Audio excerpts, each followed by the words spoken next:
More than $400 billion in unused funds that were supposed to help jumpstart the economy.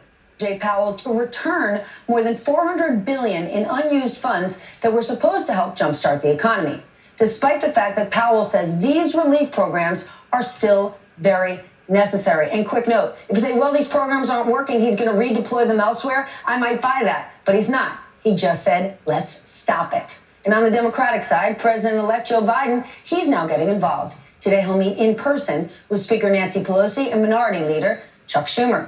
NBC's Mike Memoli, of course, is in Wilmington, Delaware, because you know he's with the Biden team. Michael, what are you hearing about the meeting today? Well, Steph, today's meeting will start where yesterday's meeting that Biden had with some of the nation's governors left off. Biden has said he wants legislation on his desk on Inauguration Day that he can sign to help get states some much-needed relief as they deal with both the economy and the coronavirus. It's interesting, Biden, one of the things he was proudest of from the Recovery Act that passed early in the Obama administration, in which he helped implement, was getting states economic relief so that they didn't need to do massive layoffs of public service workers and the like. And so that's certainly going to be part of the conversation. Biden also wants a temperature check on what's going on in terms of a potential lame duck stimulus or COVID relief bill as well, because that'll also affect the shape of what a Biden administration will try to move through Congress in the first year of his presidency. You'll remember, Steph, the Build Back Better plan that they were talking about throughout the summer. It was a hefty price tag, and there was a lot of priorities there, not just on the economy, but also on green energy and procurement issues as well by America, that the Biden team was hoping to put into perhaps one big major piece of legislation early on in their term. Now, with the margin smaller than it was in the last Congress in the House, with Democrats still fighting to maybe get to 50-50 in the Senate, that puts all of that at risk. And you know, speaking of the margin in the Senate, some politics will be on the agenda. Senator Schumer in particular, I think, will want to get a sense from the Biden team of what they can see in terms of helping elect 2 Democratic senators in the state of Georgia in these runoff elections. And also, Steph, let's not forget today, Joe Biden's 78th birthday. I suspect one, if not both of those leaders, will bring a little bit of a birthday cake for the president-elect today. A little bit of a birthday cake. Michael, thank you. Joining us now to discuss Director of Economic Policy Studies at the American Enterprise Institute, Michael Strain. Michael, let's talk about Steve Mnuchin cutting these programs. I said it before. He's not taking the money and redeploying it elsewhere. He's just cutting them. Neil Barofsky, who oversaw TARP, is in the New York Times saying this is beyond reckless. It's specifically designed to kneecap the incoming Biden administration. What do you think about this? Well, I think it's clearly a mistake. I mean, some of these programs are troubled, and the reason that they're troubled, at least in my view, is the Treasury Department in the first place. You know, these are Fed programs, but because of the way that the law works, the Treasury Department had to actually set the parameters for these programs, or at a minimum approve those parameters. And I think the programs were, in some cases, not set up very well. They weren't set up to succeed. They haven't really succeeded. And now, instead of trying to fix them, Secretary Mnuchin seems to be just trying to end them, which I think is not the right thing to do. You know, Congress appropriated this money. This was part of the CARES Act.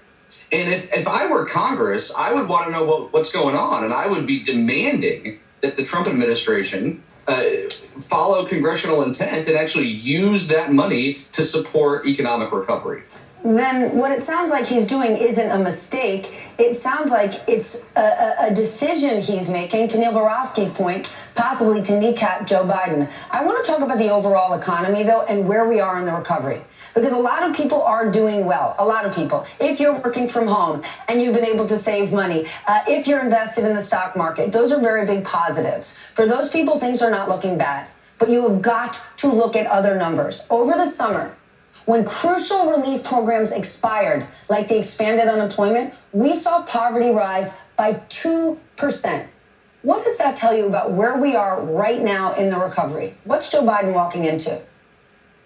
Well, Joe Biden's walking into a very weak economy, an economy with elevated unemployment, an economy that is growing very slowly, At least the underlying trend growth is slow.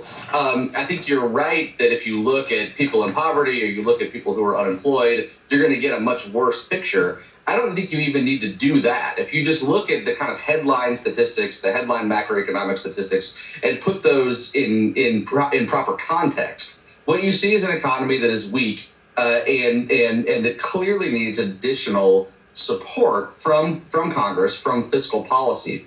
The only reason we didn't have a second Great Depression, which really was on the table back in March and April, is because of the extraordinary action that Congress took, passing the $1.8 trillion CARES Act in late March.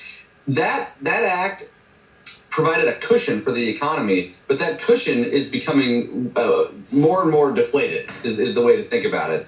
And it's going to be... Oh, go ahead. Here's what I don't get. Republicans don't just represent rich people and corporate America, and Democrats don't just run states with small business and poor people.